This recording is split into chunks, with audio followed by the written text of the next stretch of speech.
Assalamualaikum warahmatullahi wabarakatuh. Bismillahirrahmanirrahim. Alhamdulillahi rabbil alamin. Wassalatu wassalamu ala ashrafil mursalin Sayyidina Muhammad wa ala alihi wa sahbihi ajma'in. Subhanaka la ilma lana illa ma'allamtana innaka antal alimul hakim. Rabbi shrah li sadri wa yassir li amri wahlul 'uqdatam min lisani yafqahu qawli, amma ba'du. Ma'asyiral muslimin wal muslimat, Bapak Ibu jamaah salat zuhur Masjid Wal Asri Pertamina Surabaya rahimakumullah.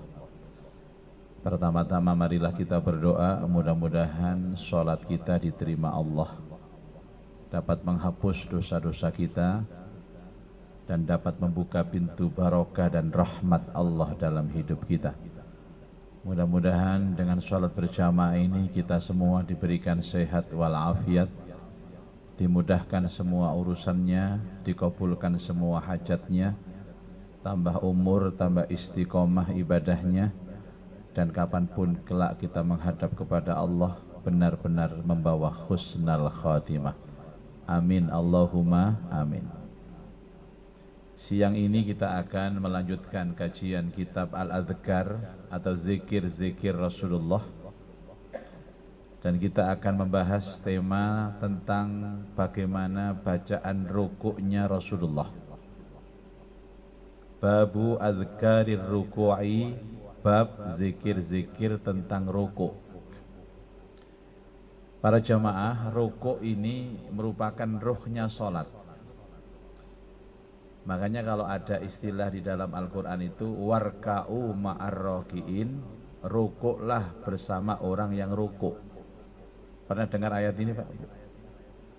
Itu diplesetkan sama anak-anak itu. Warka'u ma'arroki'in, merokoklah bersama orang yang rokokan. Nah, ini kan kurang ajar ini. Maksudnya rukuklah kamu itu ya sholatlah kamu. Nah biasanya rukuk sama sujud ini gandeng Pak. Ada lagi wasjudu robbakum, sujudlah kamu kepada Tuhanmu. Jadi rukuk dan sujud itu adalah rohnya sholat. Mungkin kita pernah mendengar Bapak Ibu bahwa tidak ada satupun Nabi yang diperintahkan kecuali dia membawa dua misi. Pertama, mentauhidkan Allah, menyembah Allah, jangan sekutukan dengan apapun. Yang kedua adalah praktek sholat. Jadi Nabi pertama sampai Nabi terakhir ini ya diperintahkan sholat. Bagaimana kita tahu kalau Nabi-Nabi sebelum Nabi Muhammad ini sholat? Banyak keterangan Pak. Misal ketika Nabi Musa alaihissalam menerima wahyu pertama, beliau diangkat menjadi seorang nabi. Pada waktu itu naik ke satu gunung namanya Gunung Turusina. Di atas gunung itu ada batu namanya batu tua Pak. Kalau mungkin orang Islam mengatakan itu Hajar Aswad di Ka'bah. Nah kebetulan saya pernah ke sana Pak. Jadi saya bercerita ini bukan karena letelatur, tapi karena saya pernah ke sana, naik ke Gunung Turusina. Ada bukit tua. Di sana kemudian ada suara Pak. Nabi Musa diminta untuk melepas sandalnya. Ayatnya fakhla'na laik innaka bil wadil muqaddasi tuwa. Lepas sandalmu Musa, karena kamu berada di tempat yang mulia dan keramat. Namanya tua, bukit tua. Wah ini kalau bapak-bapak ke sana luar biasa Pak. Jadi perbatasan antara Mesir ke Yordan itu ada Gunung Turusina, di atasnya ada bukit tua. Untuk naik ke sana tidak bisa naik kendaraan, pilihannya jalan kaki atau naik onta. Insya Allah jamaah awal asri nanti saya ajak ke sana semua ya Pak. Insya Allah. Gratis, ha? Di sini ya zaman ini grotas gratis. Naiknya ke gunungnya gratis Pak, tapi pesawat ke Mesirnya ini yang harus bayar. Apa pesan suara itu Pak? Pertama, lepas sandalmu Musa. Kamu berada di tempat yang suci. Kemudian suara itu melanjutkan, innani anallah, aku ini adalah Allah. La ilaha illa ana, tidak ada Tuhan kecuali aku. Fa'budni, maka sembahlah aku. Wa aqimis sholata li dzikri, dan dirikan sholat untuk mengingatku. Jadi pesannya yang paling prinsip apa tadi? Aku adalah Allah, tidak ada Tuhan kecuali aku. Ini tauhid, Pak. Maka sembahlah aku dan dirikan sholat untuk mengingatku. Aqimis sholata li dzikri. Itu berarti apa? Nabi Musa pertama kali diperintahkan sholat. Terus bukti yang kedua, Nabi Ibrahim alaihissalam. Nabi Ibrahim lebih senior, jauh masanya dari Nabi Musa, 3000-an tahun. Itu juga diperintahkan sholat. Buktinya apa? Ada doa Nabi Ibrahim yang meminta dirinya dan keluarganya dijadikan ahli sholat. Pasti Bapak Ibu sudah hafal ya? Oh enggak pasti berarti ya. Rabbi ja'alni muqimas salati wa min dzurriyyati Rabbana wa taqabbal du'a. Ya Allah, jadikan aku dan anak turunku muqimas shalah, menjadi orang-orang yang ahli salat. Enggak mungkin Pak kalau Nabi Ibrahim tidak salat minta ke Allah supaya dijadikan sebagai ahli salat. Yang ketiga bukti, Nabi Isa alaihissalam ketika dalam gendongan ibunda Maryam, kan ibunda ini dicemooh Pak sama orang-orang waktu itu di Palestina ini Pak ya. Dan saya juga alhamdulillah pernah ke sana 7 kali, malah saya ke Israel, ke Palestina ini 7 kali. Rencana Februari besok saya juga berangkat ke sana ya. Monggo yang ikut silahkan Bapak Ibu. Pesawatnya gimana Ustadz, hotelnya gimana? Sudah khusus untuk jamaah wal asri cukup siapkan dana 2.500.000 saja berangkat insya Allah. Tapi 2 juta itu 500 itu untuk cicilan yang pertama Pak. Mosok ono pesawat namanya Israel 2.500.000 ke Jakarta itu 2.500.000 PP Pak. Dicemooh, kamu ini pelacur macam-macam ya. Kan dia sudah janji kalau nggak ngomong sama orang Pak. Jadi dia berjanji kepada Allah untuk tidak ngomong sama orang. Walan ukallimal yauma insiya kan gitu. Dia hanya nunjuk ke bayinya ini. Kamu tanya ke bayiku aja. Takon nang anakku ae. Mereka marah. Bagaimana anak bayi bisa menjawab pertanyaan? Akhirnya atas kekuasaan Allah, bayi ini ngomong. Ngomongnya apa? Inni Abdullah. Aku adalah hamba Allah. Ini Nabi Isa kecil ngomong. Ataniyal kitaba wa ja'alani nabiyya. Aku diberikan kitab dan aku diangkat menjadi nabi. Terus wa ja'alani mubarakan aina ma kuntu, dan dijadikan aku ini berkah dimanapun aku berada. Wa ausani bis salati waz zakati ma dumtu hayya, dan diwasiatkan kepadaku untuk melaksanakan salat dan mengeluarkan zakat selama hidupku ma dumtu hayya.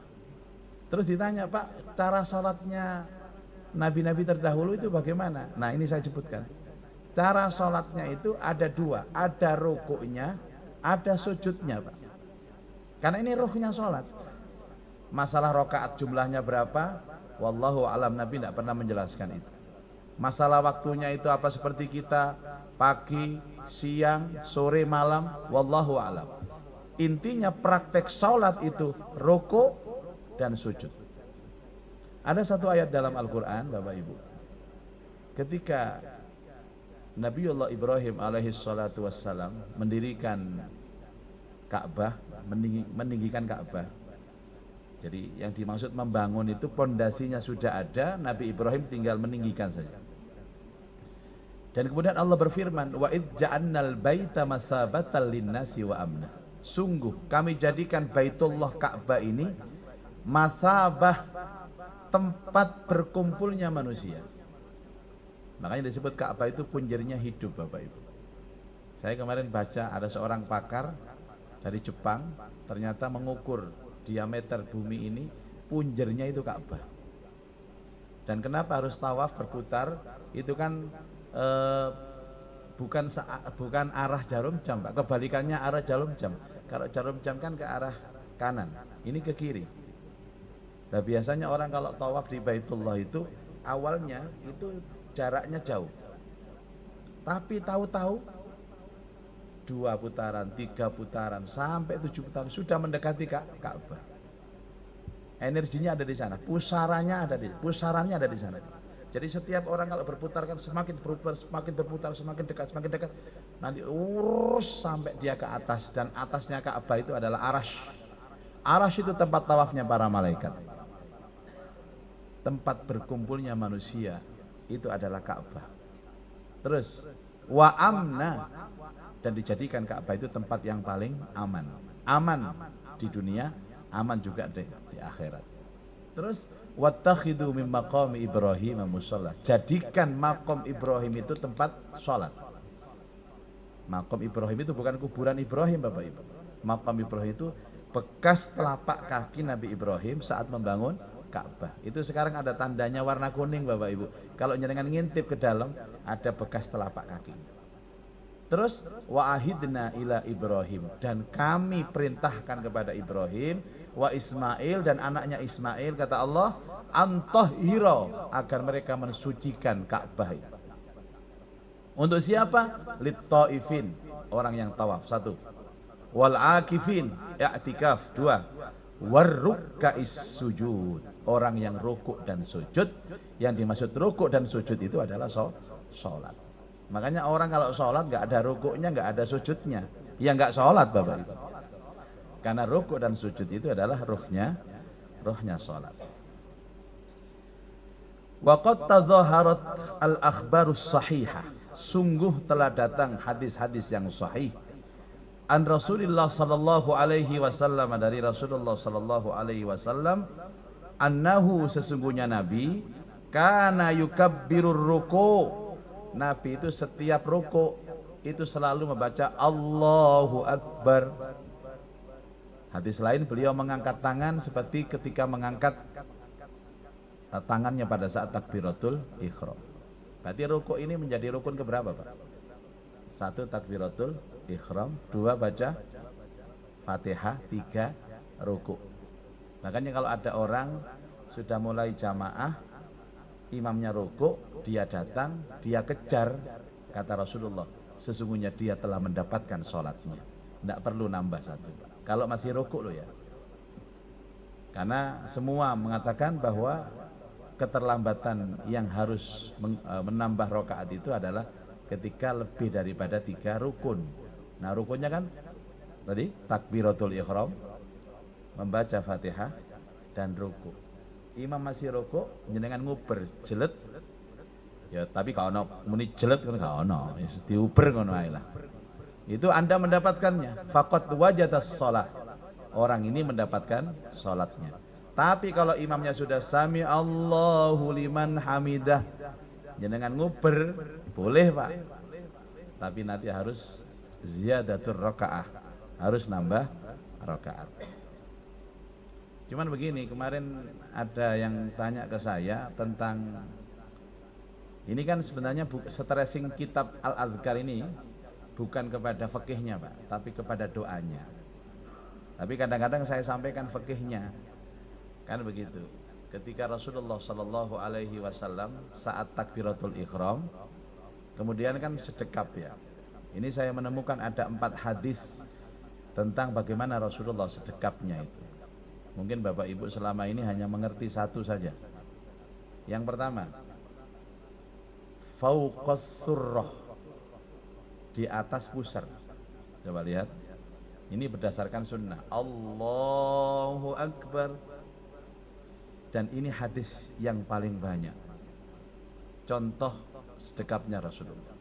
Allahu Akbar, ini yang paling mutawatir. Fauqas surrah, di atas pusar. Ini kan pusar, Pak, di atasnya. Pas berarti perut begini. Ini yang paling terbaik dalam sedekapnya Rasulullah. Hadis lain mengatakan ala sadri, di atas dadanya. Allahu Akbar, dada. Nah, dada ini oleh ulama diterjemahkan. Dada ada yang ngomong ini jantung, ada yang ngomong hati. Makanya sebagian ada yang Allahu Akbar, miring ini. Tapi saya tidak mengikuti yang miring ini, Pak. Kalau Anda yang miring ya tidak apa-apa, namanya pendapat. Terus tahtas surah, di bawah pusar. Allahu Akbar, ada di bawah pusar. Ini mungkin atau rasa-rasa nih. Bahkan satu melihat Rasulullah sholatnya dengan tangannya. Allahu Akbar. Izin ya, saya berdiri. Allahu Akbar. Allahu Akbar. Miring tadi itu adalah terjemahannya. Allahu Akbar. Dan Allah. Ini pengetahuan Pak, wis gak usah atik nyoba-nyoba sing gak tahu sampean, kok moro-moro ini sampean. Di kampung itu belum siap menerima perbedaan-perbedaan seperti ini. Ini hanya untuk menilai seandainya panjenengan menjumpai ada jamaah yang sholatnya seperti itu, dia telah mengamalkan sholat Rasulullah. Biasanya di Surabaya nggak banyak Pak, tapi kalau umroh haji Pak, di Masjidil Nabawi, di Masjidil Haram banyak yang seperti itu. Dan pastikan Anda jangan pernah berkomentar atas mereka, karena mereka juga mengamalkan sunnah. Kemudian rukuk kan, Allahu Akbar. Nabi membaca takbir. Dan takbir ini wahiyya sunnatun, hukumnya sunnah. Jadi takbir itu yang wajib hanya takbiratul ikhram, Allahu Akbar. Seandainya nggak pakai Allahu Akbar, diam saja, langsung rukuk, faqad sahhah salatu. Saya bacakan ini. Walau taraku, seandainya dia meninggalkan takbir, artinya nggak baca takbir, kana makruhan, hukumnya makruh. Boleh Pak, nggak batal salatnya. Karohatan tanziyatan, makruhnya makruh tanzih. Makruh tanzih itu makruh yang masih boleh. Kan ada dua makruh, namanya makruh tanzih, ada makruh tahrim. Wala tabtulu sholatuhu, tidak batal sholatnya. Wala yasjudu lissahwi, tidak perlu sujud sahwi. Tapi kalau imam ini kan kepentingan takbirnya bukan karena sunnah atau makruh Pak. Apa kepentingannya imam? Allahu Akbar agar didengar oleh makmum. Saya kapan itu sholat di salah satu masjid di Surabaya Bapak, itu di jalan raya sholatnya. Nah cuma imamnya ini takbirnya nggak keras. Nah kita kan bingung Pak, acuannya mana? Jadi habis takbiratul ihram Allahu Akbar, rukuknya yang merah. Kalau rukuk kan kita masih bisa melihat imam rukuk. Dari sujud bangkit ke rakaat kedua, gak banter takbirnya Pak. Jadi kini ku delok liyane sebelah ustaz. Itu kita yang agak ngerti fikih lah. Ini nggak ngerti fikih itu tangi. Terus jari koncone durung. Apa gak rusak salatnya? Maka imam ini kepentingannya ya Allahu Akbar, sami Allah, Allahu Akbar, kan begitu. Kemarin saya takziah ke salah satu orang tua kawan saya meninggal. Saya agak telat, jadi yang imam sholat jenazah itu ada orang gitu. Kan banyak yang takziah, tapi nggak keras takbirnya. Akhirnya ada salah satu jamaah yang punya inisiatif, takbirnya diulang. Maksudnya apa? Dia melihat Allahu Akbar begini, langsung Allahu Akbar. Saya pikir ini cerdas orang ini. Dulu zaman tidak ada mikrofon Bapak Ibu, ketika sholat taraweh itu biasanya pakai Bilal. Bilalnya juga ikut dalam takbir itu. Allahu Akbar imam, Bilal Allahu Akbar, Sami Allah, Rabbana lakal hamd, kan begitu. Allah, Allah, itu tujuannya supaya. Nah sekarang sudah ada mikrofon ya nggak perlu. Sudah ada mikrofon tambah imane Allahu Akbar, tambah bingungi ya. Iki melok imamnya apa melok Bilal gitu. Kemudian wa kadzalika jami'ut takbirat, dan demikian pula seluruh takbir selain takbiratul ihram fis sholati, di dalam salat, hakadha hukmuha, demikianlah hukumnya sunnah, illa takbiratul ihrami, kecuali takbiratul ihram harus keras, Allahu akbar. Kenapa? Fa innaha ruknun min arkanis shalah, karena sesungguhnya takbiratul ihram itu bagian dari rukun salat. Kalau takbir menuju rukuk bukan rukun. Yang rukun adalah rukuknya. Takbirnya untuk rukuk bukan rukun. Kemudian faslun fa idza wasala ila haddir raki'in, apabila sudah masuk dalam kondisi rukuk, istaghala zakirin, istaghala maka dia menyibukkan bi adzkarir rukuk, dengan zikir rukuk. Apa zikir rukuk? Subhana rabbiyal azim, subhana rabbiyal azim, subhana rabbiyal azim, faqad sabata fi sahihi Muslim, dan itu ada dalam kitab Sahih Muslim. Subhana rabbiyal azim, subhana rabbiyal azim. Ada yang subhana rabbiyal azim wa bihamdi, tapi itu bukan di dalam Sahih Muslim, itu di dalam Sunan Abu Dawud. Tapi doa Nabi yang di dalam kitab Sahihnya Muslim ini subhana rabbiyal azim. Kemudian wa an Hudzaifah radhiyallahu anhu anna Rasulullah sallallahu alaihi wasallam qara'a fi ruku' subhana rabbiyal azim, karrara salasa marrat, mengulang sampai 3 kali, subhana rabbiyal azim, subhana rabbiyal azim. Wa qad jaa fi kutubis sunani, dan juga datang dalam kitab sunan, annahu sallallahu alaihi wasallam qaal, sesungguhnya Nabi bersabda, idza qala ahadukum, apabila kalian membaca di antara kalian subhana rabbiyal azim salasan, faqad tamma ruku'uh, maka sungguh telah sempurna rukuknya. Subhana rabbiyal azim, subhana rabbiyal azim, subhana rabbiyal azim. Wa sabata fi sahihaini, dan juga ada di dalam 2 kitab sahih, Sahih Al-Bukhari dan Muslim, an Aisyah radhiyallahu anha anna Rasulullah sallallahu alaihi wasallam kana yaqul fi ruku'i wa sujudi. Ini doa yang kedua, Pak. Subhanakallahumma rabbana wa bihamdika Allahumma ghfirli. Ini variasi kedua. Subhanakallahumma rabbana wa bihamdika Allahumma ghfirli. Jenengan yang dipakai yang mana ini? Yang pertama atau yang kedua? Sekali-kali Pak dicoba yang kedua, Pak ya. Coba tirukan saya, Pak ya. Ini bagus ini. Subhanakallahumma, coba. Rabbana wa bihamdika Allahumma ghfirli. Subhanakallahumma Rabbana wa bihamdika Allahumma ghfirli. Satu kali lagi. Subhanakallahumma Rabbana wa bihamdika Allahumma ghfirli. Nanti itu bagus, Pak. Kalau digabung bagaimana, Ustaz? Boleh. Subhana rabbiyal azim, subhanakallahumma rabbana wa bihamdika Allahumma ghfirli, boleh. Nanti ada keterangan, biasanya kalau subhanakallahumma itu dibaca saat usianya di atas 60 tahun. Karena Nabi itu membacanya setelah haji, Pak. Setelah haji wada itu. Usia beliau 60 tahun diganti subhanakallahumma wa subhanakallahumma rabbana wa bihamdika Allahumma ghfirli.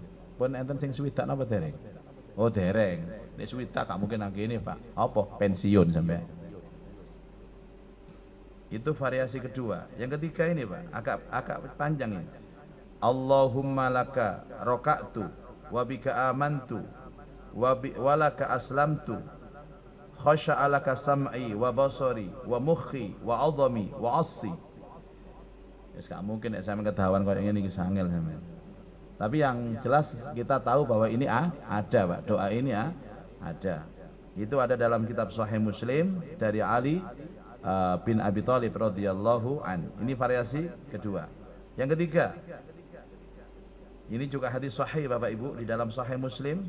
Apa? Subuhun quddusun wa rabbul Subuhun qudusun Rabbul malaikati warruh. Itu Nabi juga doa begitu. Subuhun qudusun Rabbul malaikati warruh. Ada berapa tadi? 1, 2, 3, 4. Ada satu lagi Pak. Subhana dzil jabarut wal malakut wal kibriyah wal azamah. Subhana rabbiyal subhana dzil jabarut wal malakut wal kibriyah wal azamah. Ada 5 variasi doa Nabi sallallahu alaihi wasallam tentang rukuk ini. Nanti akan kita pertajam kembali dalam pertemuan akan datang insyaallah, karena sudah cukup Bapak Ibu. Setengah jam itu kalau pengajian zuhur itu sudah cukup. Karena kalau diteruskan, ini fungsinya bukan pengajian lagi, tapi pengantar tidur nanti Pak. Mudah-mudahan hari ini Allah Ta'ala limpahkan kepada kita ilmu yang manfaat. Allah manfa'na bima 'allamtana wa 'alimna ma yanfa'una wa zidna ilman nafi'ah. Allahumma rzuqna fahman nabiyyin wa hifdzal mursalin wa ilhamal malaikatil muqarrabin.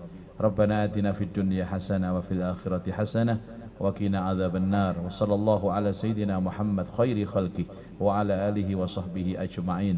Walhamdulillah rabbil alamin. Subhanakallahumma wa bihamdika asyhadu an la ilaha illa anta astaghfiruka wa atubu ilaik. Wal 'afwu minkum. Assalamualaikum warahmatullahi wabarakatuh.